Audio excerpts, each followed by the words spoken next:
가계는 소비 주체죠. 이 경제 주체의 목표는 합리적 소비겠죠. 합리적 소비와 유사한 개념으로 우리 교과서에 보면 바람직한 소비라는 개념이 있어요. 바람직. 여러분 합리적인 소비해야 돼요? 바람직한 소비해야 돼요? 경제학적 입장에서 한번 대답해 보세요. 호모 에코노미크스. 합리적인 소비를 해야겠죠? 바람직한 소비는 경제를 공부한 사람한테 필요 없는 거예요. 이게 뭐냐면, 합리적인 소비라는 건 뭐냐면,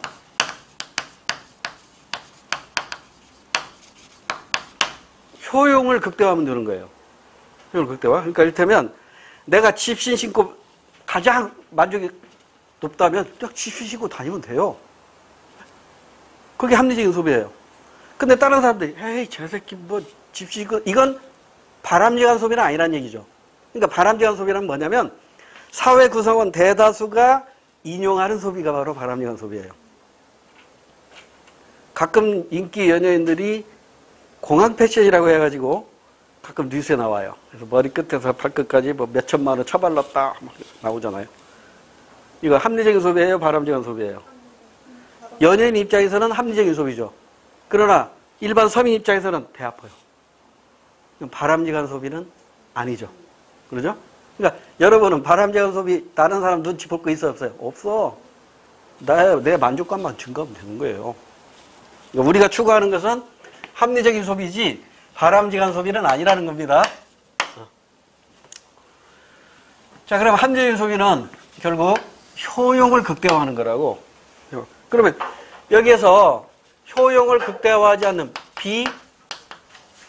비합리적 소비가 있겠죠. 이것도 바람직하지 않은 거라고. 그러죠? 비합리적인 소비. 그래서 이 비합리적인 소비 행태로 대부분 시험에서 3가지 가지고 주로 많이 출제를 해요. 우리 책에는 4가지가 나와 있는데 첫 번째가 밴드웨건.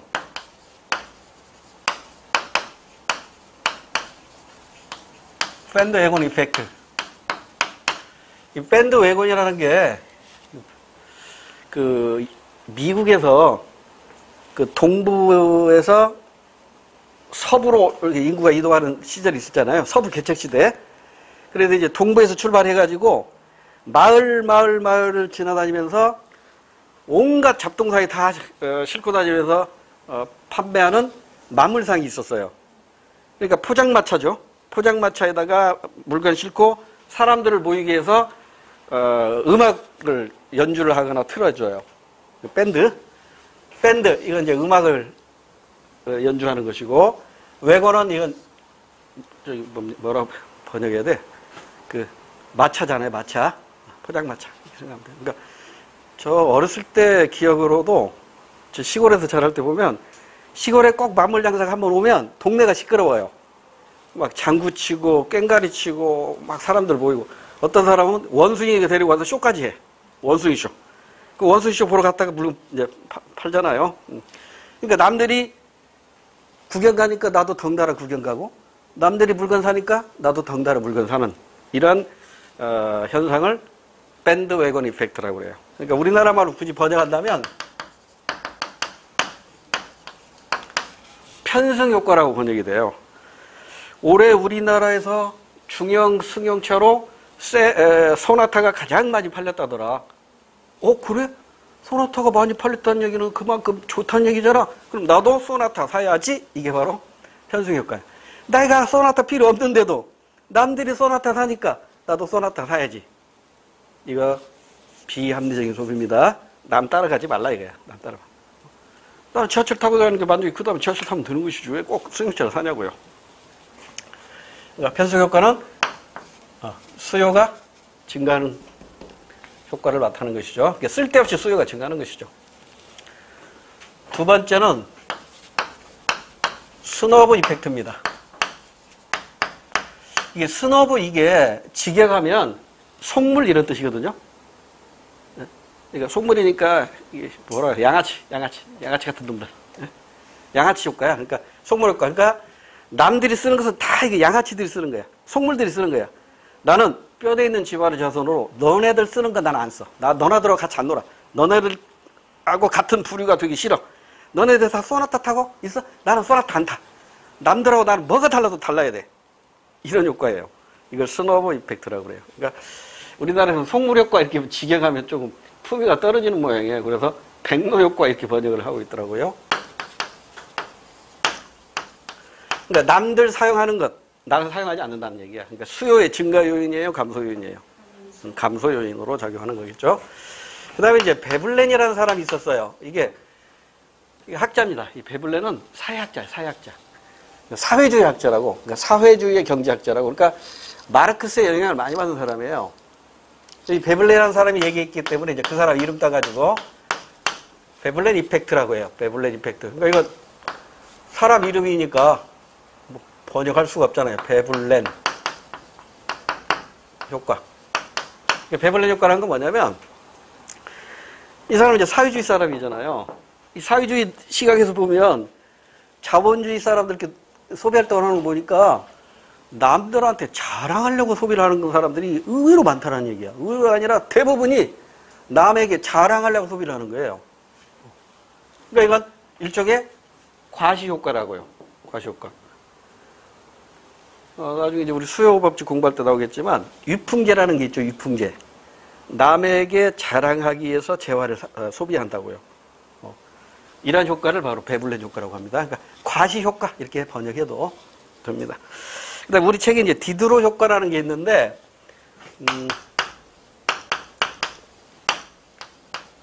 이걸 우리 교과서에는 없어요. 근데 우리 책에만 지금 있는 건데 이 디드로 효과는 뭐냐면 이걸 뭐라고 번역해야 될까? 연쇄 효과? 이 정도로 번역할까요? 그러니까 이걸 이용해 가지고 사회문화에서는 어떻게 시험 문제가 나오냐면요. 이렇게 시험 문제가 나왔어. 문화의 그 총체성 가지고 시험 문제가 나왔는데요. 이게 뭐냐면 어느 한 문화 요소가 변하잖아요. 그러면 다른 문화 요소에 연쇄적으로 반응을 일으켜서 문화가 변동합니다. 이것을 문화의 총체성, 문화의 전체성이라고 표현하거든요. 그러니까 어떤 사람이 벽지가 너무 낡아가지고 벽지를 바꿨어요. 그 도배를 다시 딱 해놓고 나니까 도배하고 침대하고 이게 밸런스가 안 맞는 거야, 색깔이. 그래서 이번에는 침대를 바꿔요. 벽지하고 침대하고 딱 이제 밸런스가 맞아. 벽지하고 침대는 딱 밸런스가 맞는데 이번에 장판이 또 마음에 안 드는 거예요. 그래서 장판 바꿔요. 장판 바꾸고 나니까 이제는 장롱하고 또 언밸런스예요. 그래서 또 장롱을 바꿔요. 이렇게 해가지고 벽지 하나 바꾼 현상이 결국 방 안에 있는 모든 물건을 다 바꿔버리게 돼요. 그러면 소비가 어떻게 될까요? 의도하지 않는 방향으로 소비가 되겠죠? 그러니까 이거 뭐라고 표현해야 돼요? 자기 분수에 맞지 않는 소비가 일어난단 말이에요. 그러니까 이것도 비합리적인 소비입니다. 그래서 시험 문제는 주로 요 세 가지 가지고 출제가 되는데 아직 우리 공무원 이무시에서는 한 번도 나온 적 없어요. 아직은 한 번도 나온 적은 없습니다. 그 다음에 이제 최근에 보이기 시작하는 문제들이 뭐냐면 그러면 효용을 극대화하려는 케이스 문제들이 나오기 시작해요. 케이스 문제. 이를테면 보세요. 여기 사과가 있고 여기 빵이 있어요. 소비량이 하나, 둘, 셋, 넷. 이 정도만 합시다. 사과를 하나만 먹었을 때 10만큼 만족을 얻었다고 가정을 합시다. 그럼 두 개 먹으면 18만큼 만족을 얻었다고 가정합시다. 왜냐하면 전에 얘기했듯이 한계 효용이라는 건, 즉 어느 재화를 한 단위 더 추가했을 때 증가하는 효용, 추가 효용은 체감한다고 공부했잖아요. 그렇죠? 그러니까 처음에 사과 하나 먹었을 때 10만큼 만족을 얻었다면 사과를 하나 더 먹으면 20이 돼야 되는데 20이 안 된다니까요. 인간은 그렇게 창조되었어요. 그래서 18 정도 된다. 그러면 얼마만큼 증가한 거야? 8만큼 증가한 거죠. 두 번째에서 세 번째 먹으니까 이번에는 6만큼 증가해가지고 24가 됐고, 이번에는 4만큼 증가해가지고 28이 됐고, 2만큼 증가해서 30이 되었다고 가정합시다. 그 다음에 이제 빵은 얼마에서 시작할까? 12에서 시작합시다. 그럼 두 개 먹으면 24가 되는데 24가 아니라 여기서는 9 정도? 9 정도 증가했다고 합시다. 그러면 21이에요. 그 다음에 6 정도 증가했다고 합시다. 27이겠죠.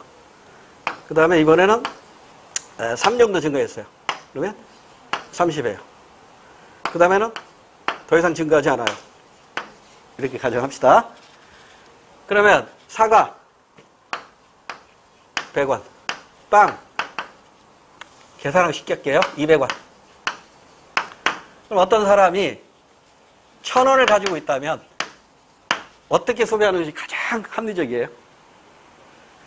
먼저 만족감이 큰 것부터 먹어야겠죠. 자, 만족감이 큰 것부터 먹어야 돼요.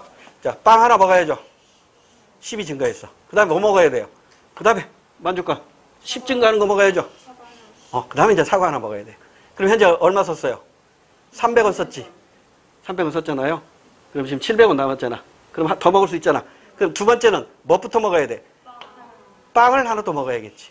왜? 9만큼 증가하니까. 그 다음은 얘를 먹어야겠지. 8 증가하니까.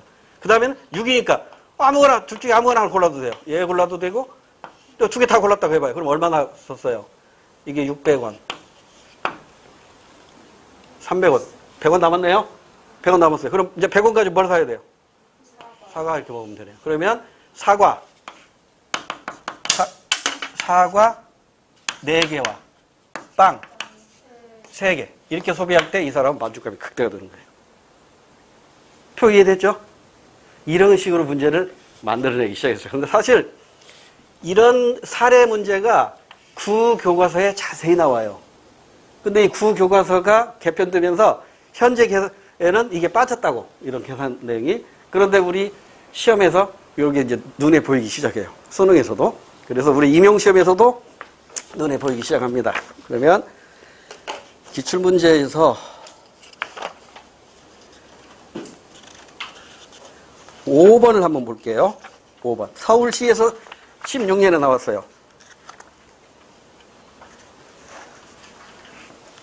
지금 서울시 이후에는 아직 다른 데서는 안 나왔다는 얘기죠. 국가직도 안 나왔고 지방직도 안 나왔고 교육행정직도 아직 안 나왔다는 얘기예요. 그러면 다른 데서도 얼마든지 출제할 수 있다는 얘기입니다. 수능에서도 출제되었으니까요. 자, 그래서 5번 문제는 이거 사실 1분에 풀기는 좀 벅찬 문제입니다. 그러니까 이건 요령만 알아두세요. 다음 자료에 대한 분석으로 옳은 것은 A와 B의 가처분 소득은 각각 40만 원씩이다.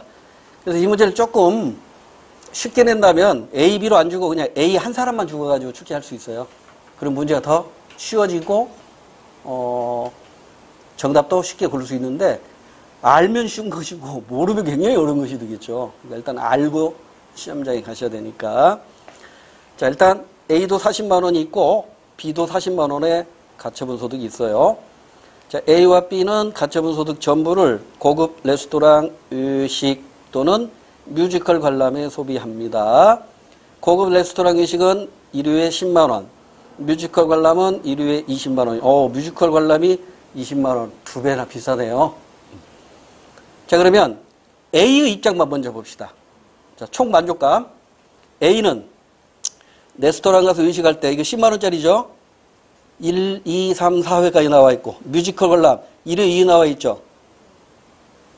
자, 제일 먼저 뮤지컬 관람 1회 해야겠죠. 그럼 25만큼의 만족이 나오죠. 그 다음에 두 번째 이제 20만 원 남았는데 레스토랑 가면 두 번 갈 수 있으니까 16만큼 증가하는데 뮤지컬 가면 20만큼 증가하잖아요. 그러면 A의 입장에서는 뮤지컬만 2번 보는 게 총 효용이 극대가 되는 겁니다. 이해됐죠? 그래서 이 정도는 우리 시험에서 얼마나 출제할 수 있어요. 근데 이 서울시에서는 A하고 B를 주었다고. 그럼 이제 B로 가보자고요. B는 제일 먼저 뮤지컬부터 봐야겠죠. 18이잖아, 18. 네? 그 다음에 18 다음에 2회 B가 2회 관람하면 만족감이 얼마 더 증가한 거예요? 13 증가한 거죠. 13. 그러죠? 그럼 B도 뮤지컬만 관람하는 게 이윤이 아주 효용이 극대화 되나요? 18. 뮤지컬 한 번에 레스토랑 두 번이 자, 뮤지컬 2번 봐요. 뮤지컬 2번 가면 31만큼 만족이 증가하죠. 네. 근데 뮤지컬 한 번 하고 레스토랑 2번 가면 37이 되잖아요. 네. 그럼 그렇게 해야지. 네. 따라서 B는 뮤지컬 한 번, 그 다음에 레스토랑 2번. 그래 37로 만족감이 극대가 되잖아요. 이런 식으로 풀어나가면 된다고요. 그러니까 요것만 이해하시면 돼요. 만족감이 제일 큰 것부터, 자, 1, 그 다음에 2, 3, 아니다. 1, 2, 그 다음에 3, 9, 4, 5, 5, 그 다음에 4, 6. 이런 식으로. 만족감이 하나 증가할 때보다 큰 거, 좀, 전문 용어로 말하면 한계 효용이 큰 것부터 골라나가면 돼요. 추가 효용이 큰 것부터 골라나가면 됩니다. 자, 그러면 1번. B의 경우 가처분 소득 전부로 고급 레스토랑 외식만 하는 것이 총 만족감이 가장 크다. 땡. 뮤지컬 관람 1회에다가 레스토랑 2회를 해야 18 더하기 19, 37만큼의 만족감이 나오기 때문에 이때가 제일 큽니다. 뮤지컬만 2회 보면 31밖에 안 되잖아요. 그 다음에 2번. 뮤지컬 관람 횟수를 1회에서 2회로 늘릴 때 총 만족감의 증가는 B가 커요? A가 커요? A가 총 만족감의 증가니까 8에서 16으로 8 증가했고, 그죠? 아, 뮤지컬이 말이에요. 오른쪽. 레스토랑 맞는. 자, 오른쪽에 뮤지컬 관람 보세요. 25에서 45로 20 증가했고, B는 18에서 10, 13이죠. 13 증가했으니까 A가 큽니다. B가 큰 게 아니라 A가 크고요. 2번도 틀렸고요. 3번. 고급 레스토랑에서 1회 외식할 때 비용이 증가하면 뮤지컬 1회 관람할 때의 기회비용도 증가한다. 참 어렵게 표현되어 있네요. 자, 레스토랑에서 1회 외식할 때 비용이 증가했대요. 그럼 비용이 증가한 만큼 얻는 편익은 커질까요? 작아질까요? 뮤지컬 관람 만족감은 비용이 비싸지면 만족감 줄어드는 거예요. 비용이 비싸졌는데 그럼 스트레스 받잖아. 비싸졌어? 그럼 만족감 줄어드는 거라고요. 그러니까 일단 비용이 증가할수록 편익은 감소한다. 그렇다면 고급 레스토랑 1회 외식할 때 비용이 증가하면 뮤지컬 1회 관람할 때 기회비용은 어떻게 돼요? 자, 뮤지컬의 비용이 증가하면, 보세요. 이렇게 합시다. 뮤지컬의 비용이 증가하면 뮤지컬에 대한 편익은 줄어들겠죠? 비싸니까 편익이 줄어든다고. 그러면 이 뮤지컬의 편익은 바로 레스토랑을 선택한 것에 포기된 기회비용이 드는 거잖아요. 그러니까 뮤지컬 비용이 증가하면 뮤지컬에 대한 편익이 줄어든다고. 그럼 뮤지컬의 편익은 결국 레스토랑 이용에 대한 기회비용이잖아요. 그럼 레스토랑 이용에 대한 기회비용은 커지는 거예요? 작아지는 거예요? 작아지는 거죠. 자, 고급 레스토랑에서 1회 외식할 때 비용이 증가하면 레스토랑에 대한 편익이 감소하고 이 레스토랑에 대한 편익이 바로 뮤지컬 2로 관람할 때의 기회비용이니까 그 기회비용은 감소하게 되는 거죠. 4번. A의 합리적인 선택은 뮤지컬 관람만 하는 것이다. 아까 확인했었죠? A는 뮤지컬만 2회 관람할 때 45, 만족이 극대가 되고, B는 어떻게 됐죠? 뮤지컬 1회와 외식 2회 할 때 19 더하기 18 해서 37. 이때가 만족감이 극대가 되었죠. 자, 이런 식의 문제가 만들어지고 있으니까요. 대비해야 되고요. 자, 그 다음에 우리 교재로 다시 올게요. 44페이지. 가계의 경제활동에서, 자, 가계는 생산물 시장에서 소비자예요? 생산자예요? 소비자죠? 소비자, 수요자고. 생산 요소 시장에서는 공급자입니다. 그런가 하면 정부와의 관계에서는 뭐가 되죠? 소득세 내는 납세자가 되겠죠? 그래서 가계는 생산물 시장에서는 수요자, 생산 요소 시장에서는 공급자이면서 정부에 대해서는 납세자의 성격을 갖는다. 이 정도 기억하시면 되고요. 그 다음에 가계가 제공하는 생산 요소, 토지, 자본, 노동. 생산의 3요소라고 이미 공부했고요. 자, 그 다음에 가계는 소비 주체인데 이 소비의 원천이 뭐죠? 소비의 원천은 소득이죠? 근데 소득은 소비 플러스 저축으로 구성된다는 소득 등식 이미 공부한 바가 있어요. 그래서 이제 이 소득의 구성, 소득의 구성 쭉 나오죠. 그래서 우리 책 오른쪽에 보면 경상소득 쭉 있고 비경상소득 쭉 있죠. 이건 제가 일일이 메모하지 않을게요. 우리 교재에 나와 있는 대로 보시면 돼요. 네 가지만 우리 교과서는 나와 있어요. 다른 법에서는 7개로 나오거든요. 우리 교과서대로 합시다. 네 가지만 기억해 보자고요. 근로소득, 이건 임시소득입니다. 노동을 제공할 때만 발생하는 거예요. 노동을 제공하지 않으면 이것도 없잖아요. 그래서 근로소득은 임시적인 소득이다. 그 다음에 사업 및 부업소득, 이것도 임시소득이겠죠. 회사를 경영하거나 사업을 경영할 때만 발생하는 소득입니다. 재산소득, 이건 영구소득이죠. 재산소득은 영구소득입니다. 그 자신의 유형, 무형의 자산에서 얻는 소득이고요. 그 다음에 이전소득, 여기 이전이란 말이 붙어 있는데 이전이라고 쓰고 공짜라고 읽으면 돼요. 공짜로 얻는 소득이죠. 주는 사람 입장에서는 이전 지출이 되겠죠. 이번에 정부에서 긴급 재난 지원금인가요? 이거 주잖아요. 그러니까 정부의 입장에서는 이전 지출인 것이고, 정부에서 이제 예산 회계 처리할 때는 이전 지출로 회계 처리하고, 받는 사람 입장에서는 이전 소득이 되는 거죠. 이전 소득. 국가 간에도 이전 소득, 이전 지출이 발생하겠죠.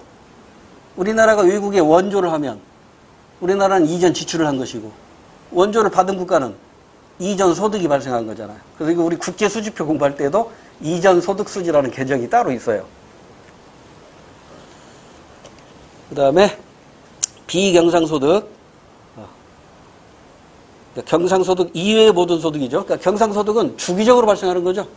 정기적으로 발생하는 것이 경상소득이라면 비경상소득은 정상적이 아니죠. 어쩌다 한 번 나오고 끝나거나 주기적이 아니. 이를테면 뭐 퇴직금이라든가 뭐 로또 당첨금이라든가 이런 것들이겠죠. 그 다음에 비합리적인 소비는 아까 말씀을 드렸고 넘어가 볼게요. 문제 풀어보시고 그 다음에 우리 기출문제에서는 요거밖에 없죠. 5번 하나밖에 없는 것 같아요. 소비에 대해서는. 7번 문제 한번 풀어볼까요? 7번도 기업 공부하고 나서 풀게요. 기업까지. 그러면 대충 보더라도 이 경제 주체에서는 대부분 시험 문제가 정부 쪽에서 많이 출제되고 있다는 걸 알 수 있잖아요. 정부 쪽에서 출제되는데 주로 뭘 가지고 출제해요? 조세 가지고 출제한다고. 조세. 누진세, 직접세, 그 다음에 간접세, 비례세 이렇게 연결해가지고 주로 출제를 합니다. 자, 일단 우리 교재로 다시 올게요. 기업으로 갑니다. 기업으로 들어가기 전에 여기 소비도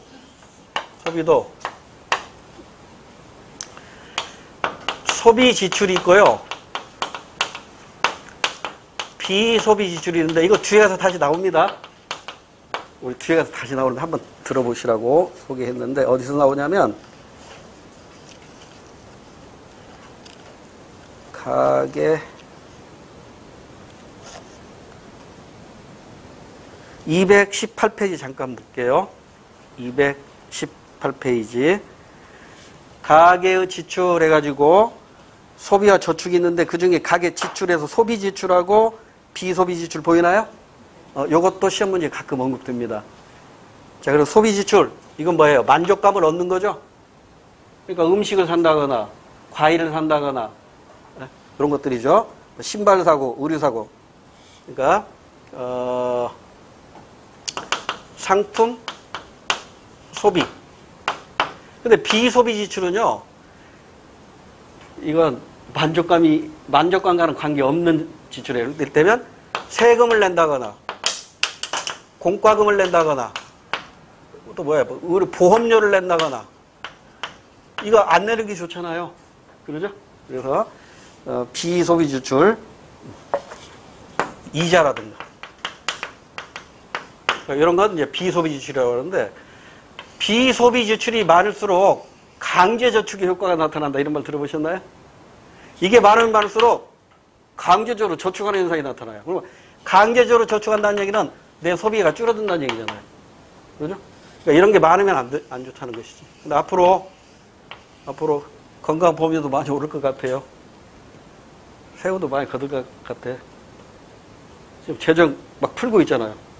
언젠가는 걷어들여야 할 거 아니에요. 그러니까 이런 것들 비소비 지출은 적을수록 좋아요. 그 다음에 이제 저축은 이미 공부한 대로 개인적으로 보면 뭐예요? 미덕. 사회적으로 보면 악덕. 이걸 케인즈는 뭐라고 불렀다? 전략의 역설. 이런 용어들도 시험 문제에서 언급이 되니까요. 한 번쯤은 들어두셔야 됩니다. 자, 이렇게 해서 가계 가지고 출제 될 만한 건 다 커버가 됐어요. 그런데 지금까지는 서울시에서만 사례 문제로 한번 출제가 된 것밖에 없습니다.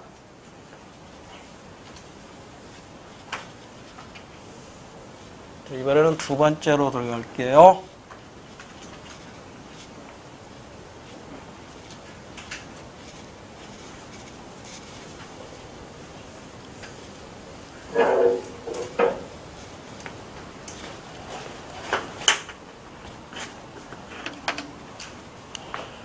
자, 두 번째 기업입니다. 자, 그래서 기업도 아까와 마찬가지로 생산물 시장에서는 공급자가 되고 생산 요소 시장에서는 수혜자가 되고 정부와의 관계에서는 법인세 등을 내죠. 그럼 기업의 궁극적인 목표는 뭘까요? 합리적인 생산이겠죠? 합리적 생산은 효용이 아니라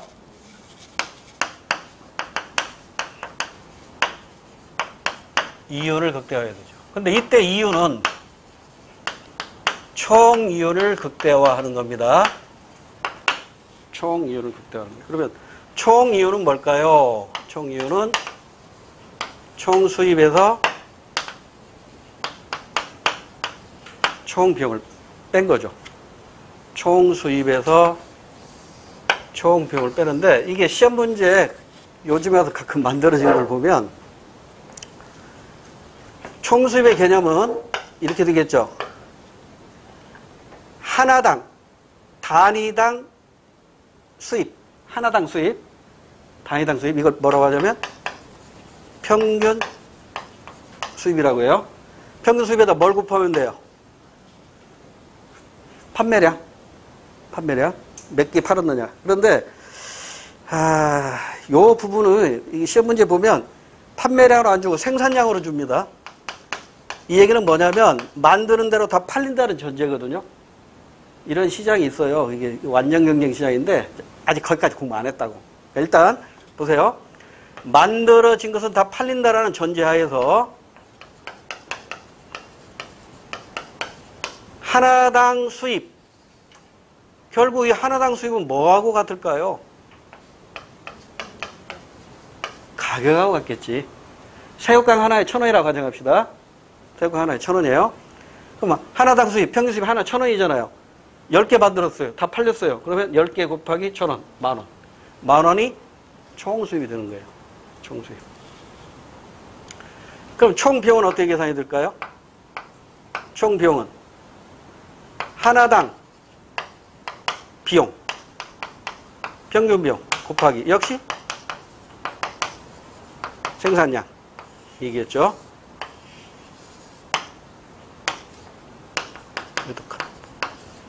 판매량도 같은 개념으로 이해하세요. 일단 만드는 대로 다 팔린다는 전제로 우리 시험 문제 냅니다. 이런 완전 경쟁 시장을 전제로 하는 거니까. 그럼 평균 비용은 하나당 비용이죠. 하나당 비용. 그러면 생산량을 늘릴 때 하나당 비용은 커질까요? 작아질까요? 하나당 비용 커질까요? 작아질까요? 작아졌다가 커집니다. 그래서 옛날 교과서에는 이게 그래프로 나왔는데 지금 그게 없어졌는데 평균 비용 곡선은 항상 U자형입니다. V자형이 아니라 U자형이에요. 항상 이런 모습이에요. 평균 비용은. 그럼 보세요. 생산량, 그 다음에 에버리지 코스트.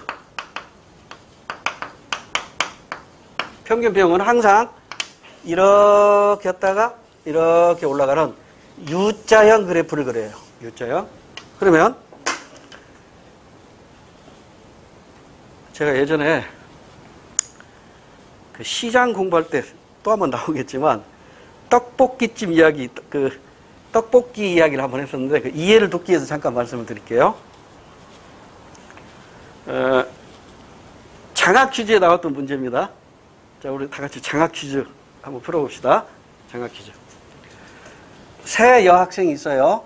새 여학생이 주말마다 1,000원씩 모아가지고 3,000원어치 떡볶이를 사 먹으면서 수다를 떨고 스트레스를 풀어요. 그러니까 항상 가는 떡볶이집만 가요. 이런 시장을 우리는 독점적 경쟁시장이라고 하는데 아직 공부 안 했어요. 자, 일단 단거리 형성되는 시장이 있어요. 그래서 이제 새 여학생이 항상 와서 3,000원어치 떡볶이를 사 먹어요. 근데 이 집은 선불로 3,000원어치 떡볶이를 주문하면 이제 종업원이 이렇게 테이블에 이렇게 배달을 해주는 시스템이에요. 그런데 하루는 새 여학생 중에 한 학생이 이렇게 제안을 합니다. 얘들아, 오늘은 떡볶이집에서 떡볶이 사 먹지 말고 우리가 시장에 가서 떡살을 사다가 우리 집에서 양념 재료 다 있으니까 우리가 직접 만들어 먹자. 오늘 엄마 아빠가 여행 가서 아무도 없거든. 이렇게 제안을 해요. 그러니까 두 여학생이 그래, 오케이. 그래서 새 여학생은 떡볶이 집으로 가던 발걸음을 돌려가지고 방앗간, 떡살 파는 방앗간을 갔어요. 그리고 이제 크게 외칩니다.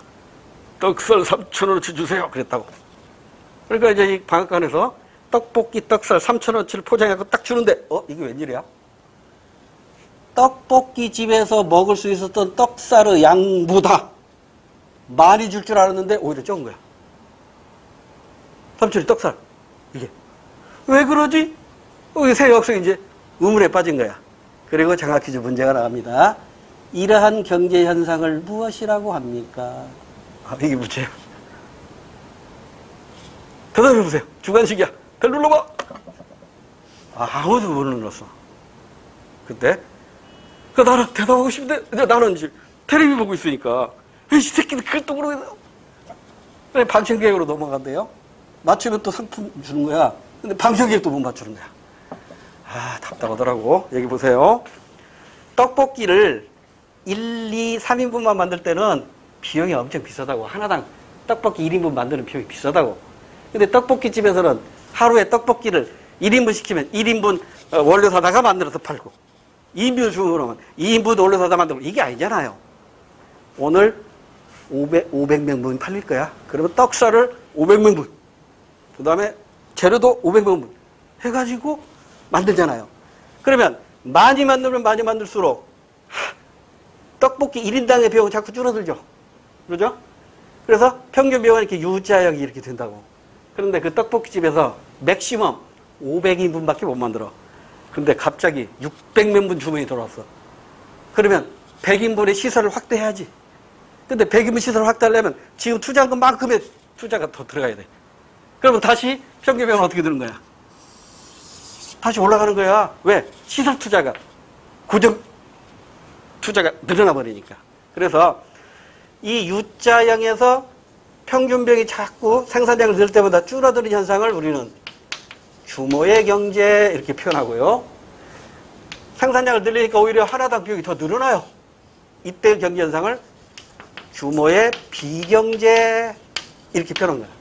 규모의 경제, 규모의 비경제 이렇게 표현하는 거예요. 그러니까 규모의 경제가 바람직하죠. 그러잖아. 규모의 비경제는 이건 바람직하지 않다고. 그래서 규모의 경제 범위 내에서 생산활동을 해야겠죠. 장학기준 끝났어요. 끝났는데 그 다음 이어서 어느 초등학교 방학과제물에 이걸 문제로 만들어 놓은 것을 제가 우연하게 발견했어요. 새 여학생이 항상 와서 떡볶이를 3,000원씩 사 먹으니까 그 떡볶이집 주인 아주머니가 단골로 생각하고 한번은 DC 좀 해줘야겠다 이렇게 생각하고 그 서빙하는 아이한테 야 오늘 저 여학생들 3,000원씩 주문 받았는데 500원 이거 DC 해주는 거니까 돌려줘 그랬어. 500원을 받고 나니까 이 서빙하는 아이가 이걸 새 여학생한테 어떻게 돌려주지?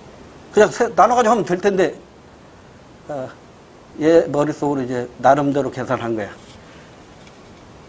그래서 새 여학생에게 100원씩 돌려줬어요. 그리고 200원은 자기가 슬쩍 지 종량에다 넣은 거야. 자, 그러면 새 여학생은 떡볶이를 얼마에 사 먹었나요? 3,000원 주고 300원 돌려받았으니까 얼마에 사 먹은 거야? 2,700원에 사 먹었죠? 심부름한 아이가 삥땅 친 돈은 얼마예요? 200원이네요. 그리고 2,700원에다가 200원 더하면 얼마? 2,900원입니다. 100원 어디 갔나요? 원래 3,000원이죠. 다시. 새 여학생이 1,000원씩 걷어서 3,000원에 떡볶이를 주문했어. 근데 떡볶이 주인이 500원을 DC 해주기로 맘먹고 종업원에게 돌려줘 했는데 지가 200원 먹었어. 계산하기 쉽게. 그리고 새 여학생한테 100원씩 300원 돌려줬어요. 그리고 새 여학생은 3,000원 내고 300원 돌려받았으니까 2,700원의 떡볶이를 먹은 건데 심부름 아이가 200원 먹었으니까 2,700원에다 200원 더하면 2,900원이라고. 100원 어디 가냐고. 영원히 못 쳤습니다. 왜? 포인트를 잘못 맞췄기 때문입니다. 이걸 우리는 숫자의 궤변이라고 표현해요. 숫자의 역설 또는 숫자의 궤변이라고 표현합니다. 포인트를 학생에다 맞추는 순간 100원은 영원히 못 찾아요. 주인 아주머니에게 맞춰볼까요? 주인 아주머니 3,000원 받고 500원 DC 했으니까 3,000원, 주인 아주머니는 떡볶이를 얼마에 판 거예요? 2,500원에 팔았어요. 학생한테 얼마 돌려줬어요? 300원 돌려줬어요. 심부름 하나에 얼마 먹었어요? 200원 먹었어요. 합치면 3,000원입니다. 포인트를 어디다 맞추느냐에 따라서 100원을 찾을 수도 있고 못 찾을 수도 있다고요. 여러분 시험 문제 풀다가 정답이 안 보이는 게 있어요. 그러면 어디가 잘못된 걸까요? 포인트를 잘못 맞춘 거야. 문제를 잘못 이해했거나 선지를 잘못 읽은 거예요. 그 문제 가지고 매달리는 순간 시간만 째깍 갑니다. 빨리 스킵하세요. 다음 문제로 풀어가. 다른 문제 풀고 다시 한번 보세요. 그러면 내가 아까는 못 봤던 게 보입니다. 그러면 정답은 또 쉽게 나와요. 그러니까 얽매이지 마세요. 어렵다. 이거 모르겠는데? 내가 풀어야 되는데? 넘어가세요, 그냥. 내가 어려우면 다른 사람도 어려운 거예요. 내가 못 풀면 다른 사람도 못 풀어요. 다른 사람 못 푸는 거 내가 좀 이따 풀어볼게. 이렇게 여유를 가지고 넘어가는 사람하고 풀어야 되는데 그 순간 시간만 간다니까요. 바보짓입니다. 시험장에서는 시테크도 굉장히 중요합니다. 자기 실력을 100% 발휘하고 나오는 사람이 있는가 하면 자기 실력의 20%도 발휘하지 못하는 사람이 있는가 하면 자기 실력의 150% 발휘하고 나오는 사람도 있어요. 그게 바로 시테크예요. 시간 관리 잘 하셔야 됩니다. 문제 풀 때. 쉬운 문제 빨리 풀고 어려운 문제 나중에 풀고 그걸 빨리빨리 결정할 줄 알아야 돼요. 자, 일단 우리 하나 안 게 있네요. 평균 비용은 항상 무슨 자요? 유자. 이거 알아두면 혹시 만약에 이 기업까지 출제가 된다면 굉장히 유리하게 작용이 됩니다. 자, 그래서 기업의 합리적인 생산은 이윤극대입니다. 이때 이윤은 순이윤극대다, 총이윤극대다. 총이윤극대야. 그럼 총이윤극대는 총 수입에서 총 비용을 뺀 게 극대가 돼야 돼요. 그래서 총 수입을 주기도 하지만 그냥 평균 수입을 줄 수도 있다고요. 어떤 문제에서는 추가 수입으로 줄 수도 있어요. 추가 수입이라는 게 뭐죠? 하나당 하나 더 팔 때마다. 보세요. 새우깡 하나에 100원이죠. 1,000원이라고 가정합시다. 새우깡 하나에 1,000원이라고 가정합시다. 그러면 새우깡 하나에 1,000원이면 평균 수입도 1,000원이고 한개 수입도 1,000원입니다. 하나당 수입도 1,000원이고 하나 더 팔아도 1,000원입니다. 이해됐어요? 그러니까 평균 수입이나 한개 수입이나 모두 뭐와 같은 거야? 가격하고 똑같은 거예요. 가격하고. 그다음에 이제 비용으로 옵니다. 평균 비용은 하나당 비용이에요. 평균 비용은 항상 무슨 자요? 유자. 이 정도까지만 알아두라고. 한개 비용은 항상 유자형이에요. 한개 비용도 유자형인데 거기까지는 시험 문제 안 나올 것 같아. 일단 평균 비용은 유자형이다. 이 정도만 알아두세요. 그래서 이 평균 비용에다가 생산량, 즉 판매량을 곱하면 총 비용이 나오고 이 총 수입에서 총 비용을 털어낸 것, 이게 총 유입인데 이것이 극대화되도록 하면 됩니다. 문제 한번 풀어보자고요. 이걸 가지고 이제 시험 문제에서 어떻게 출제가 되냐면 4번 문제 볼게요. 6페이지에 4번 문제. 역시 17년 서울시 문제네요. 그 다음에 6번 문제도 좀 이따 한번 풀어볼까요? 자, 4번, 6번 한번 풀어보자고요. 4번. 표는 한 기업의 X제 생산량 증가에 따른 추가 수입. 원래 추가 수입이라는 게 경제학에서 쓰는 용어가 아닙니다. 한계 수입, 이게 경제학에서 쓰는 용어예요. 한계 수입과 한계 비용을 나타낸 것이다. 추가 수입과 추가 비용. 하나 더 팔 때 들어오는 수입하고 하나 더 만들 때 들어가는 비용, 추가 비용을 나타낸 것이다. 이에 대한 분석으로 옳은 것은 생산량이 한 개에서 6개까지 나왔네요. 그럼 여기서 지금 추가 수입과 추가 비용이 나왔잖아요. 그럼 이걸 가지고 우리는 이걸 계산해야 된다니까? 총 수입과 총 비용을 계산해야 된다고. 그러면 거기 보면 생산량은 하나, 둘, 셋, 넷, 다섯, 여섯 이렇게 나왔잖아요. 그럼 이제 그 빈 공간에다가 총 수입과 총 비용을 계산해 놔야 그 다음 문제가 풀린다고. 이게 총 이윤이 되겠지. 근데 지금 이게 단위가 10,000원인데 추가 수입, 한개 수입이 100,000원으로 돼 있죠. 그럼 단위 여기 100,000원, 200,000원, 300,000원, 400,000원 이렇게 되는 거라고. 총 수입은 하나당 수입 또는 추가 수입. 추가 수입도 같은 거야 결국.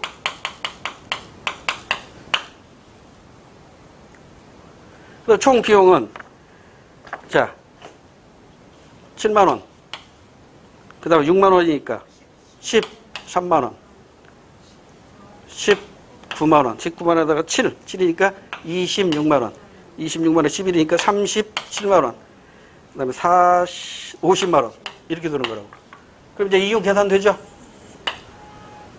3만원 7만원 11만원 14만원 13만원 10만원. 그럼 이윤이 극대가 될 때는 4개 만들었을 때 이온이 극대화 되네요. 이 표에 의하면. 자, 1번. 총 이온은 생산량이 2개일 때와 3개일 때가 같다. 총 이온은 2개일 때 7이고 3개일 때 11이니까 같지가 않아요. 생산량이 1개씩 증가할 때마다 평균 비용은 증가한다. 평균 비용은 증가해요? 평균 비용은 보세요. 총 비용을 생산량으로 나누면 되죠. 자, 그럼 평균 비용을 여기다 써볼까?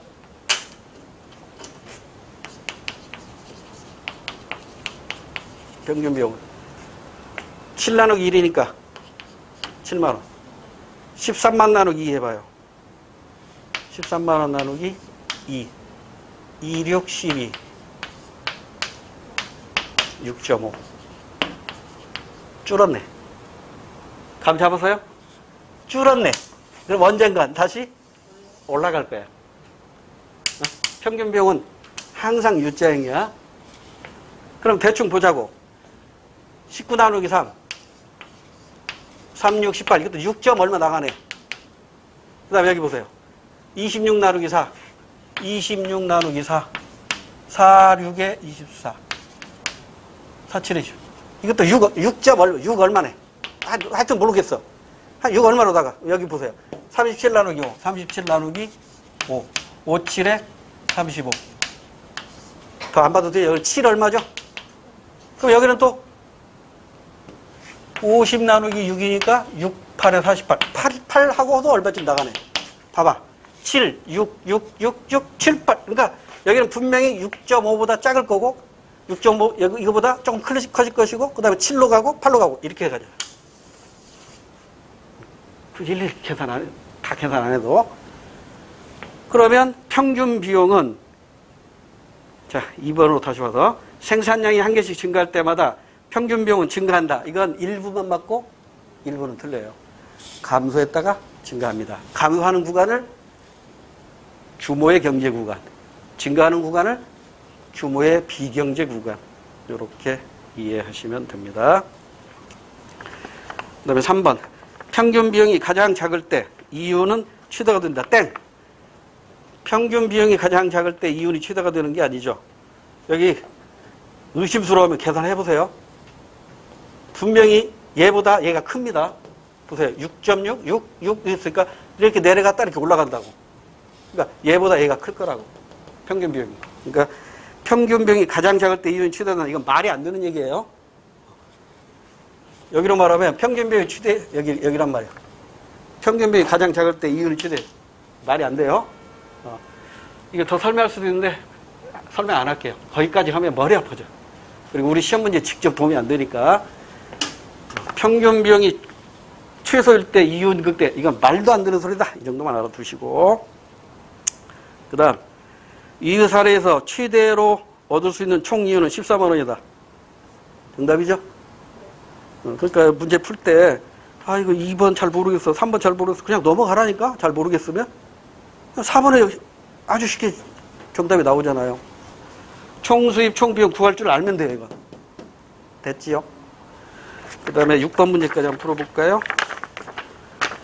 18년 교육행정직 문제네요. 이윤 극대화를 목표로 하는 기업은 무엇과 무엇의 차이를 최대로 해야 되죠?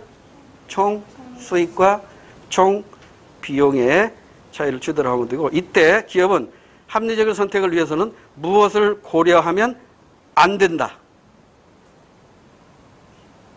합리적 선택을 위해서는 무엇을 고려하면 안 되죠?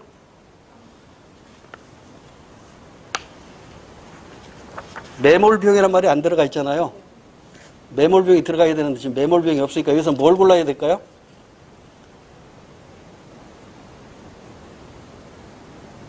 하여튼 3번, 4번 둘 중에 하나를 골라야 되네요. 그러죠? 그런데 기회비용을 고려해야 안 된다. 이건 말이 안 되는 거잖아. 그러죠? 그래서 정답은 일단 3번으로 해야 되는데 문제가 조금 표현이 애매하네요. 6번 문제.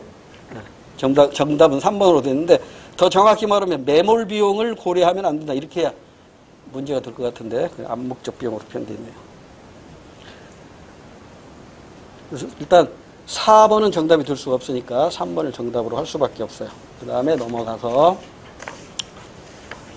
7번 문제, 8번 문제 역시 기업에 관한 문제잖아요. 교육 행정직 쪽에서는 이 기업에 관해서 시험 문제를 많이 출제하고 있네요. 아직 지방직은 안 나왔습니다. 지방직은 아직 안 나왔어요. 국가직도 그렇고. 자, 7번. 괄호의 기억에서 리을에 대한 설명으로 옳은 걸 고르래요. 합리적 선택을 위해서는 반드시 편익과 비용을 비교해야 한다. 여기서 편익이란 어떤 경제 행위를 통해서 얻어지는 만족이나 이익을 말하며, 비용은 현금 지출이 필요한 요소 비용. 이게 바로 명시적 비용이죠. 그리고 현금 지출이 필요하지 않은 요소 비용을 모두 포함하는 개념이다. 그러니까 이때 디귿의 비용은 기회 비용이라는 얘기겠죠. 자, 그러면 이제 기억 1번.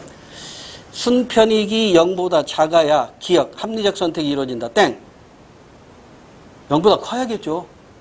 더 정확히 말하면 순편익이 클수록, 순편익이라는 게 뭐예요? 편익에서 비용을 털어낸 게 순편익입니다. 순편익이 크면 클수록 합리적인 선택이 되겠죠. 1번은 틀렸고, 2번. 기업의 판매 수입은 니은, 즉 편익에 해당되지 않는, 아니죠. 수입도 이게 편익에 해당되죠. 2번도 틀렸고, 3번. 디귿은 기회비용을 의미한다. 정답. 4번. 리을, 현금 지출이 수반되는 요소 비용. 이걸 우리는 명시적 비용이라고 하지 매몰 비용이라고 하지 않습니다. 그래서 3번이 정답이고요. 8번. 표는 A기업의 X제 생산량에 따른 평균 수입과 총 비용을 나타낸다. 옳은 걸 찾으래요. 그러니까 지금 총 수입을 주지 않고 평균 수입을 줬다고. 그럼 스스로 우리가 총 수입을 계산해내야 돼요. 그럼 이제 이 표 공간, 빈 공간에다가 요거 가지고 해볼까요? 5까지 나와 있네. 자, 지금 총 수입은 안 나와 있으니까 총 수입 계산해야 됩니다. 어떻게 계산해야 돼요? 평균 수입 곱하기 판매량이죠. 100, 200, 300, 400, 500 이렇게 되고요. 그 다음에 총 비용 나와 있네. 200, 260, 300, 360, 470. 그럼 총 이용 계산되죠? 총 수입에서 총 비용 빼니까 이거 적자 받네. 그 다음에 60. 총 이용 제로. 40, 30. 역시 여기에서 이윤이 극대화 되네요. 자, 1번. X제의 판매량이 4개일 때 A기업의 이윤이 극대화된다. 정답이죠? 이런 문제는 시간 전략의 문제입니다. 1번 정답 고르고 다음 문제로 가야 되지 2번, 3번, 4번 보는 순간 바보입니다. 1번이 정답인 거 몇 개 나온다고 그랬어요? 취소. 4개 나오잖아요. 최소 4개. 평균 5개 나오니까 4개나 나오잖아요. 그러니까 거기서 시간 전략을 해야 된다고. 1번만 있고 그냥 정답 끝나고 2, 3, 4를 볼 필요가 없다니까요. 거기서 공부한 사람과 안 하는 사람 차이가 나타나는 거예요. 1번 정답인 것을 2번, 3번까지 읽느냐 안 읽느냐. 공부 많이 한 사람과 적게 한 사람의 차이. 시테크 차이입니다. 시테크 차이.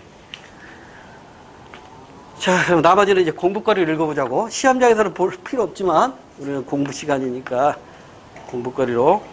X제의 판매량이 증가하여도 A기업의 총수입은 일정하다. 총수입 일정합니까? 총수입은 계속 증가합니다. 판매량이 증가할 때마다 총수입은 비례적으로 증가하고요. 3번. A기업의 이윤은 모든 판매량에서 항상 양의값이다. 음의값도 있었죠? 음의값도 있고 양의값도 있고. 4번. X제 판매량이 1개씩 증가할 때마다 추가적으로 발생하는 비용, 이걸 우리는 한계비용이라고 하죠. 한계비용이 증가한다. 확인하면 돼요. 한계비용. 볼까요? 한계비용 0에서 1, 100, 60, 40. 지금 여기 60 증가했고 40 증가했고 60 증가했고 110 증가했네요. 이것도 U자형이라고 할 수 있죠. 한계비용도 U자형이라고. 하나 더 만들 때마다, 여기 200으로 해야지. 260, 올라가잖아요. 한 개 비용도 U자형이에요. 그러니까 4번은 어떻게 해 맞아요? 감소했다, 증가한다. 그러니까 평균 비용이나 한 개 비용이나 감소했다, 증가하는 거예요. 자, 이렇게 해서 기업까지 얘기했고, 우리 교재 잠깐 볼게요. 48페이지 기업의 경제적 역할 읽어보면 되고, 기업의 이윤 추구 활동 말씀을 드렸고, 그 다음에 기업가 정신과 혁신, 이노베이션, 혁신, 거기 보세요. 새로운 개발, 신제품 개발, 새로운 생산 방식 도입, 새로운, 전부 새로운 자가 들어가 있죠. 신 아니면 새로운 이 말이 들어가잖아요. 이게 혁신입니다. 그래서 예전에 이런 기출문제가 있었어요. 다음 중 기업가 혁신 정신과 거리가 먼 걸 고르시오. 1번 신소재 개발, 2번 새로운 시장 개척, 3번 새 상품 개발, 4번 올겨울 추위가 강추위가 예상돼요. 난방기에 대한 가동률을 극대화시킴. 어느 게 혁신이 아니에요? 4번이 혁신이 아닙니다. 이건 새로운 게 아니잖아요. 그러니까 새로운 것 요게 들어가야 혁신이 됩니다. 그 다음에 오른쪽에 기업의 사회적 책임은 제가 얘기 안 해도 다 아시죠? 우리나라 기업들 반성 많이 해야 되죠? 기업의 사회적 책임.